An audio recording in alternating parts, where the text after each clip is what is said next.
तो जय हिंद आप सभी को। आज हम लोग पास्ट परफेक्ट टेंस को डीप कवर करने वाले हैं। साथ ही मैं आपको बता दूं कि आज हम लोग पास्ट परफेक्ट और पास्ट इंडेफिनिट टेंस को लेकर के जो आपके मन में कन्फ्यूज़न रहता है उस चीज़ को भी अपन डीप डिस्कस करेंगे। अपन लोग बड़े बड़े सेंटेंसेस को भी ट्रांसलेट करना सीखेंगे जिससे कि अपनी स्पोकन इंग्लिश और अच्छी हो सके और अपन कोई भी जो कंपटीशन एग्जाम है जिसमें घुमा के सेंटेंसेस को पूछता है अपन उसको भी फाइट कर सकें। तो अपन लोग इस लेवल में जा करके आज पास्ट परफेक्ट टेंस को कवर करने वाले हैं। तो वीडियो में एंड तक ज़रूर बने रहिएगा। तो अपन ने परफेक्ट टेंस का जो डेफिनेशन है वो क्या समझ रखा है कि काम जब पूर्ण हो जाता है, यानी काम जब अपन ख़त्म कर चुके रहते हैं, परफेक्टली उस चीज़ को कंप्लीट कर लिए रहते हैं, तो उस तरह के सेंटेंसेस को बताने के लिए अपन परफेक्ट का इस्तेमाल करते हैं, चाहे वो प्रेजेंट में हो, चाहे पास्ट में हो, चाहे फ्यूचर में हो। तो यदि पास्ट में अपन किसी काम को कंप्लीट कर लिए हैं तो उसे बताने के लिए अपन पास्ट परफेक्ट टेंस का इस्तेमाल करते हैं। ये कॉन्सेप्ट तो अपने को समझ में आता है कि परफेक्ट टेंस का ये कॉन्सेप्ट अक्सर करके होता है, लेकिन इस टेंस में थोड़ा सा डिफरेंट हो जाता है। कॉन्सेप्ट तो यही रहता है लेकिन इसमें जो सेंटेंसेस हैं वो दो सेंटेंसेस को मिला के ट्रांसलेट करते हैं। अपन उसके बारे में आगे डिस्कशन करेंगे। पहले अपन लोग जो एक तरह के सेंटेंसेस हैं, इजी सेंटेंसेस, उनको ट्रांसलेट करते हैं। पहले अपन जो परफेक्ट का बेसिक मीनिंग जानते हैं कि किसी वाक्य के अंत में चूंकि काम पास्ट में हुआ है इसलिए चुका था, चुकी थी, किया था, की थी, लिया था, दिया था, मतलब काम पूरा कर लिया था अपन ने, पास्ट में अपने को दिखाना है। ठीक, यहाँ तक बात क्लियर है। अपन लोग अब इसका स्ट्रक्चर कैसे बनेगा, मैंने आपको ट्रिक बताई है कि परफेक्ट है तो इसमें हमेशा मेन वर्ब का थर्ड फॉर्म लगेगा। तो और हेल्पिंग वर्ब में अपन क्या इस्तेमाल करेंगे, इसके हेड। पास्ट में इजी है, एक ही हेल्पिंग वर्ब लगेगा, इसमें हेड लगेगा, वो सभी के साथ लगेगा। ठीक, तो सबसे पहले सब्जेक्ट आ जाता है। अफर्मेटिव सेंटेंस जिनको अपन हाँ में बोलते हैं, जैसे श्याम आम खा चुका, मतलब ऐसे सेंटेंस खा चुका था, मतलब जिनको अपन हाँ में बोलते हैं तो उन्हें अफर्मेटिव सेंटेंस में ट्रांसलेट करते हैं। ना में जैसे मैं नहीं किया, मैं नहीं गया, इस तरह के सेंटेंसेस को नेगेटिव में लेते हैं। जिसमें क्वेश्चन करते हैं उनको इंट्रोगेटिव, खैर अपन लोग आगे ये सब समझेंगे, पहले अफर्मेटिव को देखते हैं। तो सब्जेक्ट, सबसे पहले सब्जेक्ट आता है अफर्मेटिव में, उसके बाद हेल्पिंग वर्ब। तो हेल्पिंग वर्ब यहाँ तो सिंपल सिर्फ हैड का ही इस्तेमाल होना है, तो हैड। उसके बाद मेन वर्ब आ जाती है, काम अपन ने क्या किया है, तो काम को बताने के लिए अपन यहाँ पे मेन वर्ब की थर्ड फॉर्म का इस्तेमाल करते हैं। ठीक, और लास्ट में क्या ले लेते हैं अपन, ऑब्जेक्ट ले लेते हैं। ठीक, इसके हिसाब से पहले अपन इन सेंटेंसेस को ट्रांसलेट कर लेते हैं। अपन कुछ बड़े एग्जांपल्स भी हैं, वीडियो के अंत तक जरूर मिल रहे हैं क्योंकि मेन पार्ट इसके बाद ही है, तो अभी अपन ईजी समझ रहे हैं। फिर कुछ इसमें जो डिफरेंट है उस चीज़ को अपन डीप कवर करने वाले हैं। तो पहले एग्जाम्पल को अपने को समझ में आ रहा है कि श्याम ने आम खाने का काम पूरा कर चुका है, पूरा कर चुका था वो, तो इसलिए परफेक्ट टेंस की कैटेगरी में आ रहा है। अपने को समझ में आ रहा है श्याम आम खा चुका था, मतलब आम खाने का काम उसने पूरा कर लिया था, तो ये परफेक्ट में आ रहा है। चूंकि पास्ट में किया था इसलिए पास्ट परफेक्ट। तो एग्जाम्पल सॉल्व करें तो श्याम, फिर क्या हो जाएगा, हैड लग जाएगा, सभी के साथ हैड ही लगना है, तो श्याम हैड। और ईट, खाने की इंग्लिश क्या होती है, ईट, और ईट का थर्ड फॉर्म होता है ईटन, तो क्या हो जाएगा, ईटन। श्याम हैड ईटन, और क्या खाया श्याम ने, आम, तो मैंगो। ठीक, तो अगला एग्जाम्पल क्या है अपना, आसमान में तारे चमक चुके थे। तो यहाँ सब्जेक्ट कौन है, तारे हैं, क्योंकि चमकने का काम कौन कर रहे हैं, तारे कर रहे हैं। तो द स्टार्स सबके साथ हैड लग जाएगा, हेल्पिंग वर्ब में हैड। काम क्या कर रहे हैं, उन लोग चमकने का काम कर रहे हैं। वर्ब क्या है अपना, चमकना। चमकने की इंग्लिश होती है साइन, और साइन का थर्ड फॉर्म होता है शोन। तो क्या हो गया, द स्टार्स हैड शोन, और कहाँ चमक रहे हैं, आसमान में, तो इन द स्काई। ठीक, इसी तरह से अगला एग्जांपल जल्दी से ट्रांसलेट कर लेते हैं। मैं उससे मिल चुका था, मैं उससे मिल चुका था। ठीक, तो आई सब्जेक्ट यहाँ मैं हूँ, तो मैं की इंग्लिश आई, उसके बाद आई के साथ भी हैड ही लग जाएगा, आई हैड। और मिलने के लिए क्या होता है, मीट होता है, मीट का थर्ड फॉर्म होता है मैट, तो आई हैड मेट और उससे के लिए हिम। हिम हर, लड़का है तो हिम, लड़की है तो हर। ठीक, यहाँ तक बात क्लियर है। अपन नेगेटिव सेंटेंसेस क्या देखने वाले हैं, नेगेटिव सेंटेंस और इंट्रोगेटिव सेंटेंस। नेगेटिव सेंटेंस कौन से सेंटेंस जिनको अपन ना में बोलते हैं, जैसे मैं नहीं किया, मैं नहीं गया। इंट्रोगेटिव सेंटेंस कौन सेंटेंस जिनमें अपन क्वेश्चन करते हैं। ये भी दो टाइप के होते हैं, अपन डिस्कस करेंगे। पहले नेगेटिव सेंटेंस का स्ट्रक्चर बना लेते हैं। तो कैसे होता है नेगेटिव सेंटेंस का स्ट्रक्चर, सिंपल वही स्ट्रक्चर है। सबसे पहले सब्जेक्ट आएगा, उसके बाद हेल्पिंग वर्ब आता है तो हैड ही है, उसके बाद सिर्फ नॉट लगा देंगे, उसके बाद मेन वर्ब का थर्ड फॉर्म ही रहेगा, लास्ट में ऑब्जेक्ट। सेम वही स्ट्रक्चर है। यही इंट्रोगेटिव, एक ये हो गया इंट्रोगेटिव, क्या उसने तुमसे बात कर ली थी, इसका जवाब वो हाँ या ना में दे सकता है। ठीक, डबल इंट्रोगेटिव पे अपन डीप डाइव डिस्कस करेंगे, लेकिन थोड़ा बहुत अपन यहाँ पे समझ लेते हैं कि जब अपन इस तरह का कोई क्वेश्चन करते हैं जिनमें सामने वाला अपने को हाँ या ना में आंसर दे सकता है। जैसे मैंने यदि पूछा कि आपका नाम क्या है, तो आप उसका जवाब हाँ या ना में दे सकते हो। लेकिन मैं यदि आपसे ये पूछूं कि आपका नाम क्यों है, ये आपका नाम क्यों है, तो आपको उसका आंसर मुझे कारण सहित बताना पड़ेगा। तो जिसमें आपको कारण देना पड़े वो डबल इंट्रोगेटिव में आते हैं, और जिनका जवाब आप हाँ या ना में दे सकते हैं वो इंट्रोगेटिव में आते हैं। तो जैसे एक एग्जांपल है, क्या उसने तुमसे बात कर ली थी, इसका जवाब वो हाँ या ना में दे सकता है। तो इसका स्ट्रक्चर कैसे होता है, सेम यही स्ट्रक्चर है, बस इसमें हेल्पिंग वर्ब पहले आ जाती है हैड, उसके बाद सब्जेक्ट, उसके बाद मेन वर्ब का थर्ड फॉर्म, लास्ट में ऑब्जेक्ट। नॉट इसलिए हट गया क्योंकि नेगेटिव सेंटेंस नहीं है, और लास्ट में बस इसमें लिखते टाइम हमेशा क्वेश्चन मार्क याद रखिएगा। इंट्रोगेटिव में क्वेश्चन मार्क लगता ही है। ठीक, ये दोनों का स्ट्रक्चर आपको इजीली बन जाएगा। अपन सेंटेंसेस को ट्रांसलेट कर लेते हैं जल्दी से, क्योंकि अपने को बड़े बड़े सेंटेंसेस को समझना है। तो मैं दिल्ली नहीं गया था। ठीक, समझ में आ रहा है अपने को कि परफेक्ट टेंस का सेंटेंस है। इस तरह का सेंटेंस ये आप इससे पास्ट इंडेफिनिट टेंस की भी सहायता से सॉल्व कर सकते हैं। अब इनको अपन जब आगे अभी अपन लोग समझने वाले हैं, उसमें अपन लोग डीप डिस्कस करेंगे कैसे इसे अपन पास्ट इंडेफिनिट टेंस की सहायता से भी ट्रांसलेट करते हैं। इस तरह के सेंटेंसेस को आप उस तरह से भी ट्रांसलेट कर सकते हैं, उसके ज़रिए भी। लेकिन यहाँ पे मैं आपको समझाने के लिए बस इन दो एग्जाम्पल्स को लिया हूँ। तो मैं दिल्ली नहीं गया था, तो जैसे यदि मुझे इसे परफेक्ट के हिसाब से ट्रांसलेट करना है तो मैं क्या कहूँगा, आई हैड नॉट गो, जाने की इंग्लिश गो होती है, गो का थर्ड फॉर्म होता है गॉन, गॉन टू दिल्ली। ठीक, उसी तरह अगला एग्जांपल ले लेता हूं मैं। हालांकि इतने छोटे सेंटेंस इसमें नहीं आते हैं, इसे आप इंडेफिनिट के सहायता से भी ट्रांसलेट कर सकते हैं, लेकिन अपन लोग को यहाँ पे समझना है तो अपन लोग इसे परफेक्ट के हिसाब से भी यहाँ पे पहले इजीली ट्रांसलेट करके देख रहे हैं। तो मैं उससे नहीं मिला था, तो I had not met him. ठीक, समझ में आया कैसे यहाँ सब्जेक्ट आई है, उसके बाद सिंपली हैड है, हेल्पिंग वर्ब, उसके बाद नॉट है, उसके बाद मिलने की इंग्लिश मीट होती है, मीट का थर्ड फॉर्म मेट, और उससे के लिए हिम। ठीक, अगला सेंटेंस क्या है अपना इंट्रोगेटिव का, क्या है एग्जाम्पल, क्या उसने तुमसे बात कर ली थी। समझिएगा, क्या उसने तुमसे बात कर ली, सब्जेक्ट क्या है, उसने के लिए अपन क्या इस्तेमाल करते हैं, ही। और चूंकि यहाँ हेल्पिंग वर्ब सभी के साथ ही हैड लगना है, तो पहले अपन क्या लगा देंगे, हैड ही, क्योंकि सबसे पहले है हेल्पिंग वर्ब, उसके बाद सब्जेक्ट है। ठीक, हैड ही, फिर क्या आ जाएगा, हेल्पिंग वर्ब, ये मेन वर्ब आ जाएगा। तो बात करने की इंग्लिश होती है टॉक, टॉक का थर्ड फॉर्म होता है टॉक्ड, हैड ही टॉक तुमसे, तो had he talk to you, तुमसे के लिए यू, लास्ट में क्वेश्चन मार्क। क्या उसने तुमसे बात कर ली थी, had he talked to you. ठीक, तो अपन इंट्रोगेटिव का एक एग्जांपल और डबल इंट्रोगेटिव के दो एग्जांपल देखते हैं। आपको सेंटेंस क्लियर हो रहा है ना, क्या तुमने उसकी बेइज्जती की थी, मतलब समझ में आ रहा है कि उसने पास्ट में बेइज्जती की थी, लेकिन अपन क्वेश्चन कर रहे हैं कि क्या उसने बेइज्जती की थी, मतलब बेइज्जती करने का काम जो है उसने पास्ट में पूरा कर लिया था।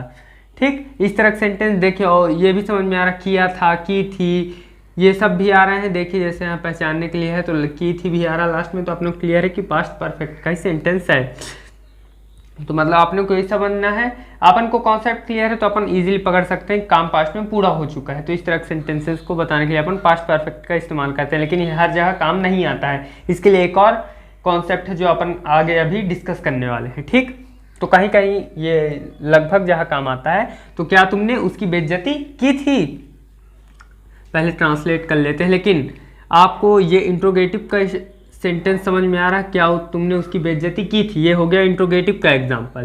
मतलब इसका जवाब वो हाँ या ना में दे सकता है, की थी या नहीं की थी। लेकिन यदि मैं उसे इस तरह से पूछूं तुमने उसकी बेइज्जती क्यों की थी, तो अभी इसके लिए उसे मुझे कारण बताना पड़ेगा कि मैंने इस कारण से उसकी बेइज्जती की थी। तो ये किस में आ गया, ये डबल इंट्रोगेटिव में आ गया। तो इसका स्ट्रक्चर पहले बना लेते हैं। क्या करना है इसमें, सबसे पहले WH फैमिली लगा देना है, बाकी जो ये स्ट्रक्चर है ना सेम, उसके बाद ये सेम वही स्ट्रक्चर है सेम।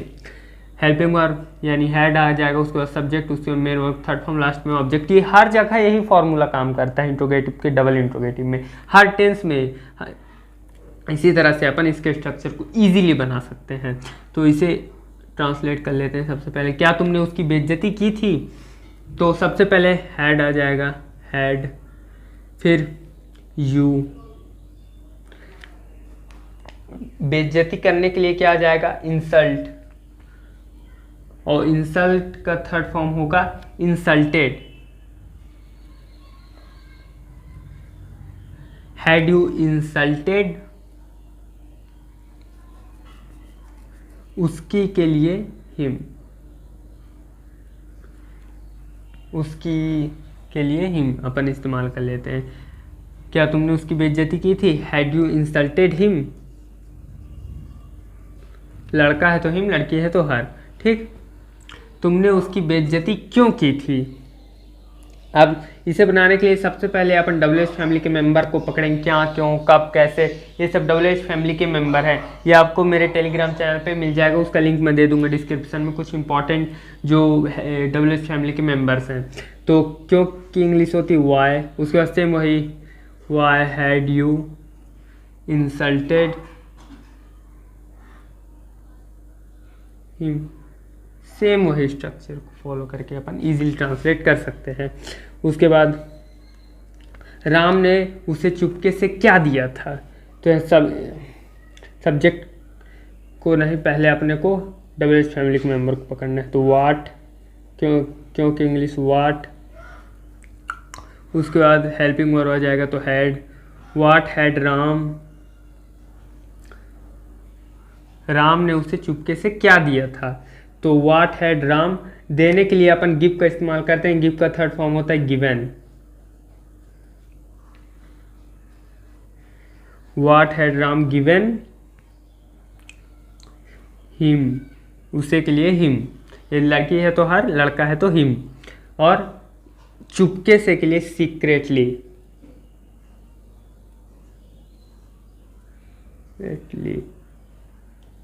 ठीक।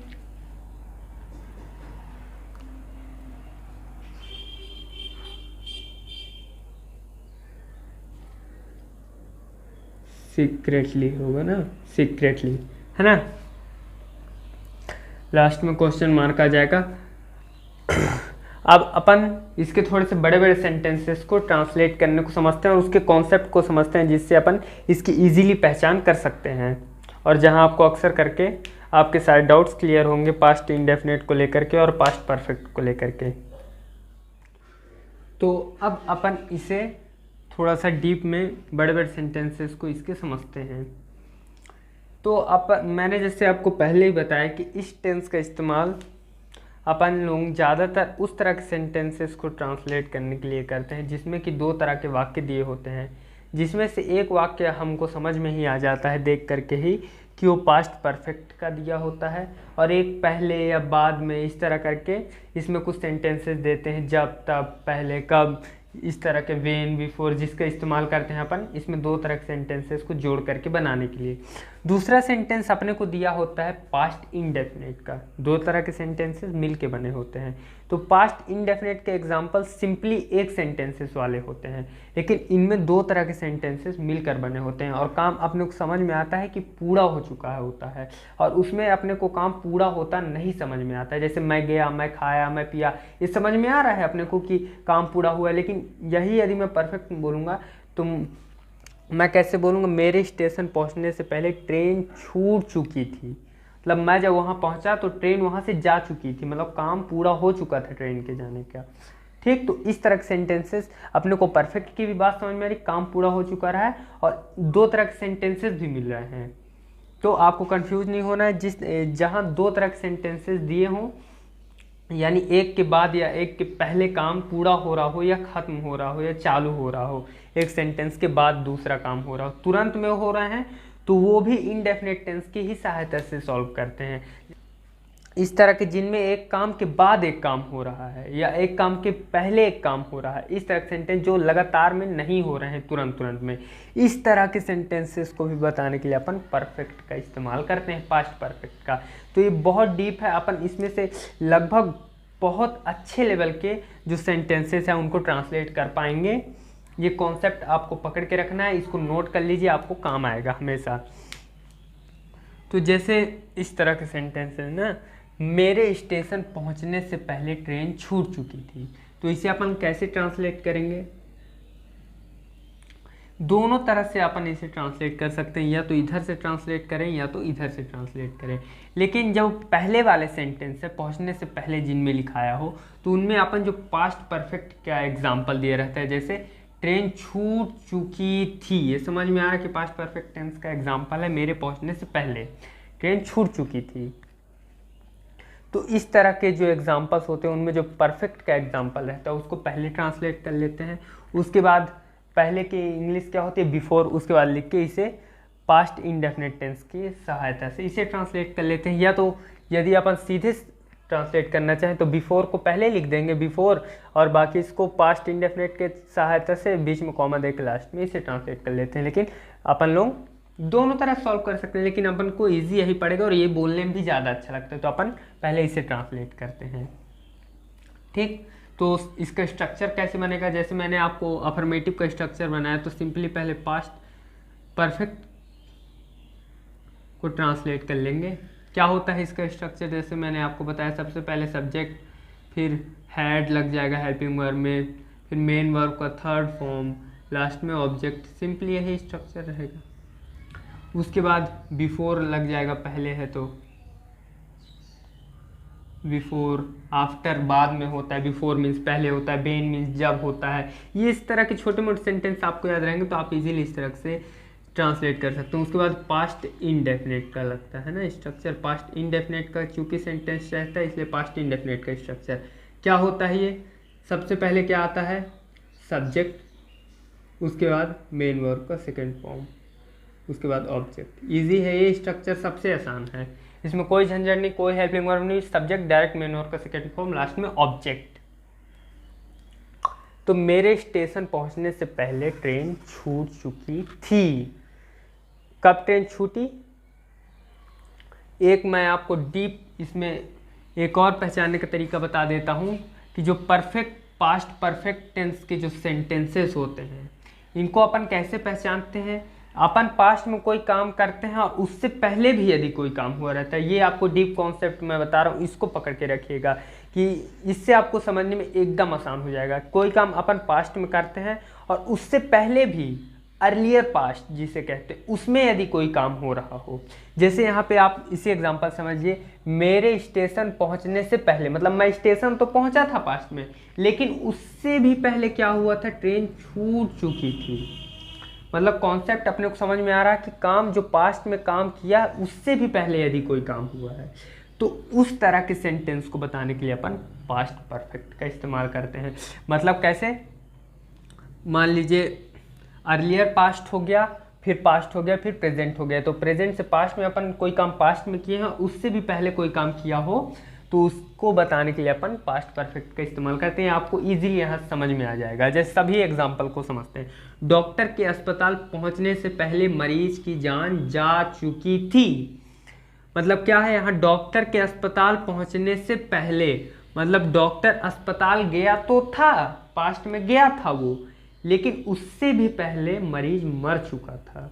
तो यहाँ जो पास्ट परफेक्ट का सेंटेंस है वो क्या है, मरीज की जान जा चुकी थी। और इस तरह से इस सेंटेंस को अपन पास्ट परफेक्ट टेंस के हिसाब से इस स्ट्रक्चर में डाल के आराम से ट्रांसलेट कर सकते हैं। तो आपको यहाँ तक बात क्लियर है। इस तरह से आप इसकी पहचान इजीली कर सकते हैं। ठीक, इतना आपको डीप कॉन्सेप्ट मैं यहाँ पे क्लियर कर रहा हूँ। आपको कभी भी इसमें दिक्कत नहीं आएगी यदि आप इसे नोट कर लेते हैं और इसकी एक आध बार प्रैक्टिस कर लेते हैं। ठीक, पहले एग्जाम्पल को ट्रांसलेट करते हैं। मेरे स्टेशन पहुंचने से पहले ट्रेन छूट चुकी थी। तो पहले अपन जो परफेक्ट के सेंटेंस दिख रहे हैं, जो पहले जो काम हुआ है अर्लियर पास्ट में, उसे ट्रांसलेट कर लेते हैं। इस तरह के पहले वाले सेंटेंसेस में ट्रेन छूट चुकी थी, तो यहाँ सब्जेक्ट कौन है, ट्रेन है। तो द ट्रेन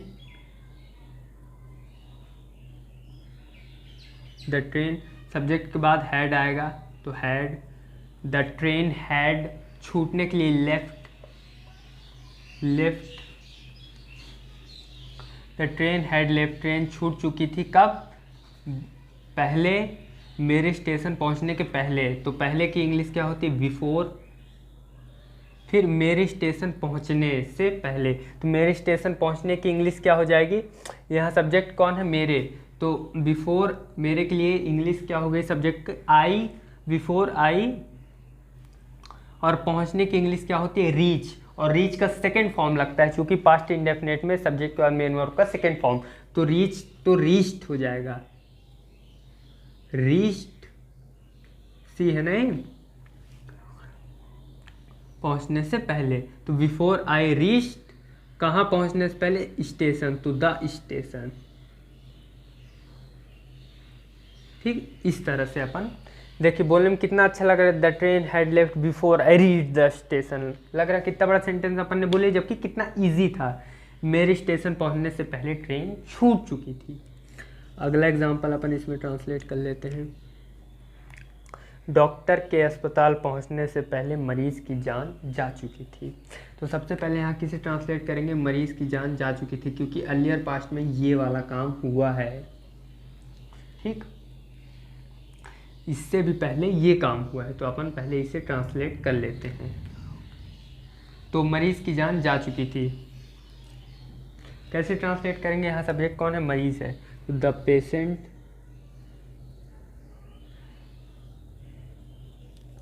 उसके बाद क्या आ जाएगा, हैड, हेल्पिंग वर्ब में हैड है, हैड, द पेशेंट हैड। मरने की इंग्लिश क्या होती है, डाइड, डाई का थर्ड फॉर्म होता है died, the patient had died, मरीज की जान जा चुकी थी। कब जा चुकी थी, डॉक्टर के अस्पताल पहुंचने से पहले। तो पहले को फिर ट्रांसलेट करेंगे तो बिफोर, पहले की इंग्लिश बिफोर, फिर डॉक्टर के अस्पताल पहुंचने से पहले। तो यहाँ फिर इसको ट्रांसलेट करेंगे अपन किसकी सहायता से, पास्ट इंडेफिनिट के, क्योंकि उसी का एग्जांपल है डॉक्टर के अस्पताल पहुंचने से पहले। मतलब समझ में नहीं आ रहा कि काम इनडेफिनिट है, यानी ना हो रहा है ना हो चुका है, तो इस तरह के सेंटेंस को अपन इनडेफिनिट में लेते हैं। तो अपन कोई भी क्लियर कि इनडेफिनिट का सेंटेंस है, तो बिफोर द डॉक्टर, पहुंचने की इंग्लिश रीच का third form reached, before the doctor reached hospital, hospital पहुंचने के पहले। ठीक, इजी सेंटेंस। यहाँ से यहाँ तक अपन पास्ट परफेक्ट की सहायता से ट्रांसलेट कर लिया, उसके बाद पहले है इसलिए बिफोर, फिर ये पास्ट इंडेफिनिट की सहायता से easily, the doctor reached hospital, doctor के हॉस्पिटल पहुंचने के पहले। अगला एग्जाम्पल, अब इसमें इसे समझते हैं ना। राम के आने के बाद मैं इस किताब को पढ़ा, कुछ नहीं किया है, बस थोड़ा सा जो सेंटेंस है उसको घुमा दिया है, लेकिन अपन इसमें कंफ्यूज हो जाते हैं। राम के आने के बाद मैं इस किताब को पढ़ा, तो आप कहेंगे कि यहाँ जो परफेक्ट टेंस का यानी जो बाद में काम हुआ है, सब अर्लियर पास्ट में सबसे लास्ट में जो काम हुआ है वो है मैं इस किताब को पढ़ा, राम के आने के बाद। लेकिन आप लोग सेंटेंस को ध्यान से पढ़ें तो राम के आने के बाद मतलब जब राम वहाँ से आ गया, राम क्या किया है, पहले आया है। तो अगला एग्जाम्पल क्या है, राम के आने के बाद मैं इस किताब को पढ़ा। इस एग्जाम्पल को इजीली समझिएगा, नहीं तो ये कंफ्यूज करेगा। राम के आने के बाद मतलब इस सेंटेंस से अपने को बता दे रहा है कि राम बाद में आया है, मैं इस किताब को पढ़ा मतलब पहले ही इस किताब को मैं पढ़ा और राम बाद में आया है। इस तरह के सेंटेंस को अपन यहीं से पकड़ सकते हैं, नहीं तो इसमें ज़्यादा यदि डीप जाने की कोशिश करेंगे तो अपने को कंफ्यूज कर देगा। आप लोग समझ में आ रहा कि राम के आने के बाद मतलब पहले ये काम कर रहा था तब उसके बाद राम आया है। ठीक, मतलब अर्लियर पास्ट कौन है, राम, राम बाद में आया है। ठीक, वो काम कर रहा था उसके बाद मतलब अर्लियर पास्ट में इससे भी पहले क्या हुआ है, राम आया है। ठीक, तो यहाँ अपने को समझ में आ रहा है जो अर्लियर पास्ट है वो किसका सेंटेंस है, इसको। तो इसको अपन पास्ट परफेक्ट का जो स्ट्रक्चर है ये वाला, इसकी सहायता से ट्रांसलेट करेंगे, और जो ये है इसको अपन पास्ट इंडेफिनिट की सहायता से सॉल्व करेंगे। ठीक, और चूंकि बाद वाला सेंटेंस है इसलिए अपन इसमें जो पास्ट इनडेफिनिट है इसको पहले ट्रांसलेट कर लेते हैं, उसके बाद आफ्टर लिख के अपन इसको ट्रांसलेट कर लेते हैं पास्ट परफेक्ट को। जस्ट इसी स्ट्रक्चर को उल्टा कर दिया। आप चाहें तो ऐसे भी कर सकते हैं, कोई दिक्कत नहीं। आप पहले इसको कर लीजिए, बस आफ्टर को पहले लिख दीजिएगा, उसके बाद सेम यही इस सेंटेंस को ट्रांसलेट करके फिर इस सेंटेंस को ट्रांसलेट कर लीजिएगा। लेकिन बोलने में ज़्यादा अच्छा लगे इसलिए पहले मैं इसे ट्रांसलेट कर लेता हूँ, फिर आफ्टर लिख के इसे ट्रांसलेट कर लूँगा, चूँकि सेंटेंस अच्छा लगे। तो मैं इस किताब को पढ़ा, तो क्या हो जाएगा, आई। इसे पास्ट इंडेफिनिट टेंस का सेंटेंस आप लोग को समझ में आ रहा है कि मैं इस किताब को पढ़ा राम के आने के बाद, मतलब जब राम वहाँ पहुँचने का काम कर दिया। ठीक, उससे पहले मैं उस किताब को पढ़ रहा था, क्योंकि राम तो बाद में आया है। सिंपल, अपने को यहीं पे समझ में आ रहा है। तो जो भी बाद के बाद सेंटेंस दिए हों, आपको मैं ट्रिक बता दे रहा हूँ, उसी को पहले अपन ट्रांसलेट कर लेते हैं इंडेफिनिट की सहायता से। ये ट्रिक आप याद रखिएगा, नहीं तो कंफ्यूज कर देगा ये सेंटेंस। तो आई, मैं इस किताब को पढ़ा, तो आई रीड, रीड का फर्स्ट सेकंड थर्ड फॉर्म एक ही होता है, इसलिए I read this book, this book. मैं इस किताब को पढ़ा, कब पढ़ा, आफ्टर, बाद के लिए आफ्टर, आफ्टर राम के आने के बाद। तो आफ्टर राम, राम सब्जेक्ट कौन है, राम, उसके बाद क्या आ जाएगा, हैड आ जाएगा। आफ्टर राम हैड में यहाँ काम क्या कर रहा है, राम आने का काम कर रहा है। तो आने की इंग्लिश क्या होती है, कम, केम, कम। कम का थर्ड फॉर्म भी कम ही होता है। तो after Ram I read this book after Ram had come. ठीक, राम के आने के बाद मैं इस किताब को पढ़ा, I read this book after Ram had come. ठीक, अपन लोग इसी तरह से नेगेटिव का भी सेम ट्रांसलेशन होगा, इंट्रोगेटिव का भी इसी तरह सेम ट्रांसलेशन होगा, डबल इंट्रोगेटिव का सेम ऐसे ही ट्रांसलेशन होगा, नेगेटिव इंट्रोगेटिव का भी, और डबल इंट्रोगेटिव नेगेटिव में भी इसी तरह के सेंटेंसेस होंगे। बस उसमें नॉट लग जाएगा, किसी में हेल्पिंग वर्ब सामने आ जाएगी, इंट्रोगेटिव में, डबल इंट्रोगेटिव में हेल्पिंग वर्ब पीछे डबल एच फैमिली सामने आ जाएगा, बाकी सेम वही स्ट्रक्चर रहेगा।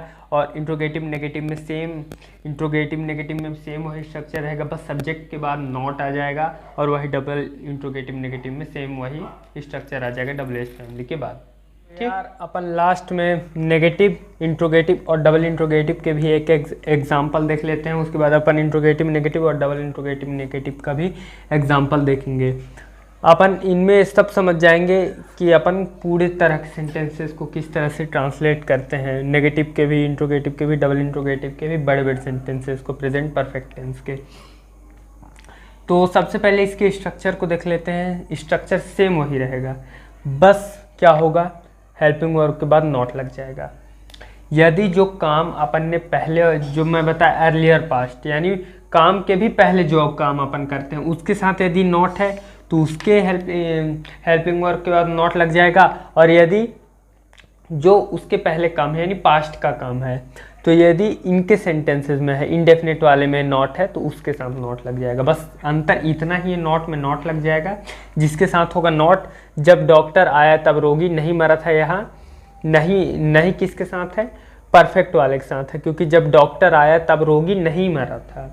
डॉक्टर आया है उसके पहले रोगी नहीं मरा था, यानी अर्लियर पास्ट का सेंटेंस कौन सा है, तब रोगी नहीं मरा था। तो नॉट किसके साथ लगेगा, परफेक्ट वाले स्ट्रक्चर में लगेगा। ठीक, अगला एग्जाम्पल है इंट्रोगेटिव, उस तरह का सेंटेंस है जिसमें अपन क्वेश्चन करते हैं, क्या मेरे जाने के बाद तुम्हें मेरी याद आई थी। इसका जवाब हाँ या ना में वो दे सकता है, लेकिन वही मैं उससे कहूँ कि मेरे जाने के बाद तुम्हें मेरी याद क्यों आई थी। तो इस तरह का जो सेंटेंसेस है जिनमें उसे तर्कसंगत उत्तर देना पड़ेगा अगले को, उसे डबल इंट्रोगेटिव में अपन कैटेगराइज करते हैं। इसका स्ट्रक्चर कैसे होगा, स्ट्रक्चर सेम वही रहता है, मैंने आपको बताया इंट्रोगेटिव का, बस हेल्पिंग वर्ब पहले आ जाता है।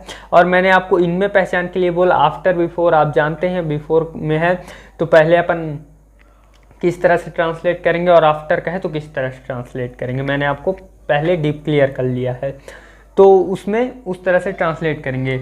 यदि परफेक्ट वाले सेंटेंस के साथ हेल्पिंग वर्ब क्वेश्चन किया तो उसे हेल्पिंग वर्ब पहले ले आएंगे, और जब अपन आफ्टर वाले को लिखते हैं तो जो इंडेफिनेट वाला पास्ट इंडेफिनेट का सेंटेंस होता है उसमें हेल्पिंग वर्ब पहले ले आएंगे।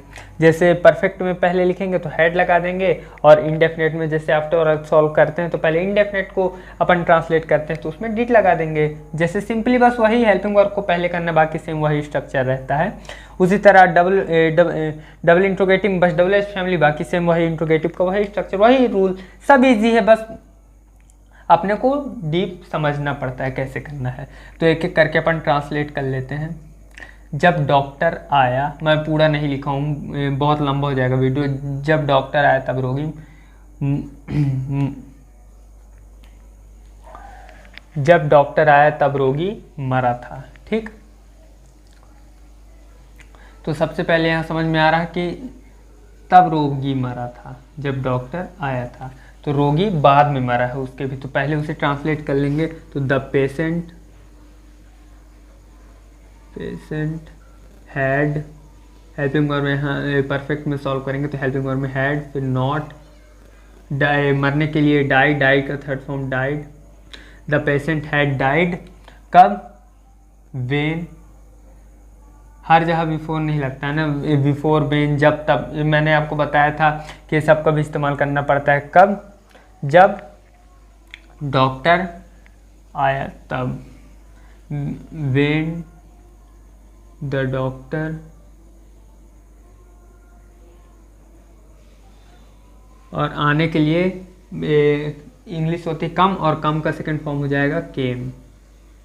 ठीक, the patient had not died when the doctor केम, जब डॉक्टर आया तब रोगी नहीं मरा। अगला एग्जाम्पल मैंने आपको इसीलिए बाद वाला ले लिया है बताने के लिए कि आप इसे भी किस तरह से ट्रांसलेट कर सकते हैं। एक पहले वाला हो गया, एक बाद वाला एग्जाम्पल भी अपन ले लेते हैं। मैंने जैसे आपको इस तरह के सेंटेंसेस में ट्रिक बताया था कि अपने को बाद में जो सेंटेंस दिए होते हैं उसे ट्रांसलेट करना होता है क्योंकि अपने को बात समझ में ही आ रहा है कि क्या मेरे जाने के बाद, मतलब मैं कब गया, मेरे जाने के बाद तुम्हें मेरी याद आई, मतलब मैं पहले जा चुका था। ठीक, तो अपने को इतना झंझट में नहीं जाना, अपने को बस यही समझना है कि जो लास्ट में दिया उसे अपन पहले ट्रांसलेट करते हैं और पास्ट इंडेफिनिट की सहायता से उसे ट्रांसलेट करते हैं। बाकी आपको कॉन्सेप्ट वहाँ पे क्लियर हो गया होगा तो आप समझ सकते हैं। लेकिन ये जो क्या है इसे अपन इसके साथ ही ट्रांसलेट करना पड़ेगा। तुम्हें मेरी याद आई थी, तो जब अपन इनडेफिनिट के साथ ट्रांसलेट करेंगे तो इनडेफिनिट में जब अपन इंट्रोगेटिव सेंटेंस को ट्रांसलेट करते हैं तो कैसे करते हैं, पहले डिड लगाते हैं। इंट्रोगेटिव में डिड हेल्पिंग वर्ब होता है, इसलिए हेल्पिंग वर्ब पहले आ जाएगा। तो डिड तुम्हें के लिए यू, डिड यू, याद आने के लिए क्या होता है, रिमेंबर। चूंकि डिड एक बार लग चुका है तो अपने को सेकंड फॉर्म लगाने की जरूरत नहीं, तो डिड यू रिमेंबर, और मेरी याद के लिए me, did you remember me. After, बाद के लिए आफ्टर, आफ्टर मेरे जाने के बाद, आफ्टर आई आई हैड, इसको अपन परफेक्ट में ट्रांसलेट करते हैं जो बात का होता है। इसमें आफ्टर वाले में मैंने आपको बताया आई हैड, जाने के लिए गो का इस्तेमाल करते हैं, लेकिन गो का थर्ड फॉर्म होता है gone. Before, after I had gone, मेरे जाने के बाद। Did you remember me after I had gone, क्या मेरे जाने के बाद तुम्हें मेरी याद आई थी। ठीक, अगला एग्जाम्पल इसी तरह से ट्रांसलेट कर लेते हैं। आपको बिफोर और आफ्टर में कोई दिक्कत नहीं, आफ्टर वाले में अपन पास्ट इंडेफिनिट को पहले ट्रांसलेट कर लेते हैं। आप इसे सिंपली याद रखिएगा, इसे में ज़्यादा आपको दिक्कत लेने की ज़रूरत नहीं है। आफ्टर वाले में अपने पहले पास्ट इंडेफिनिट को पहले ट्रांसलेट कर लेते हैं, और जो बिफोर वाला रहता है उसमें परफेक्ट को पहले ट्रांसलेट कर लेते हैं। ठीक, आपको स्ट्रक्चर देख के मैंने इतनी देर से समझा रहा हूँ तो आपको समझ में आ ही गया होगा कि पहले कौन कैसे समझ सकते हैं और बाद के कैसे समझ सकते हैं। मेरे जाने के बाद तुम्हें मेरी याद क्यों आई थी। ठीक, तो यहाँ सबसे पहले क्योंकि इंग्लिश क्या होती है, वाई। वाई के बाद मेरी याद क्यों आई थी, तो वाई, उसके बाद क्या आएगा, हेल्पिंग वर्ब, वाई हैड, सब इसके बाद हेल्पिंग वर्ब आता है वाई हैड, और मेरी याद के लिए वाई हैड यू,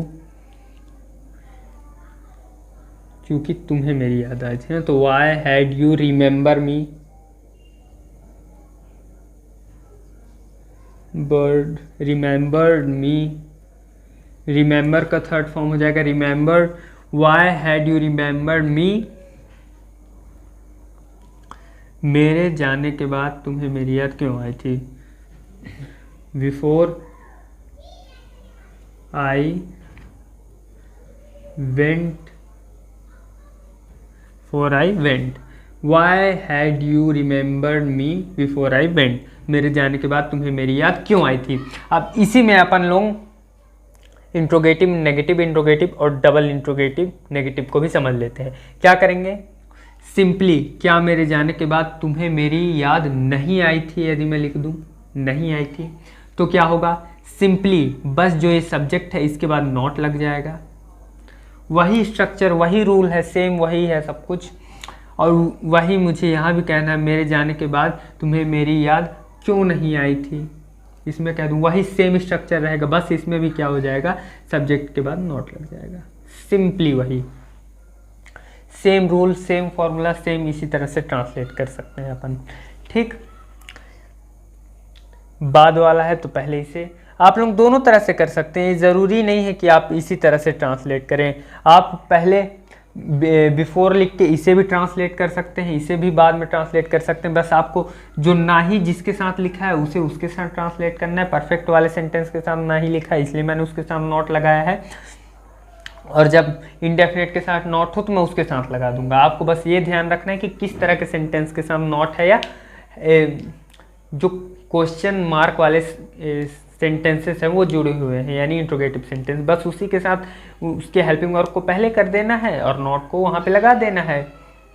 जिनमें नॉट है उनमें नॉट, जिनमें हेल्पिंग वर्ब है उनमें हेल्पिंग वर्ब। इस तरह से आप हर तरह के सेंटेंसेस को बना सकते हैं।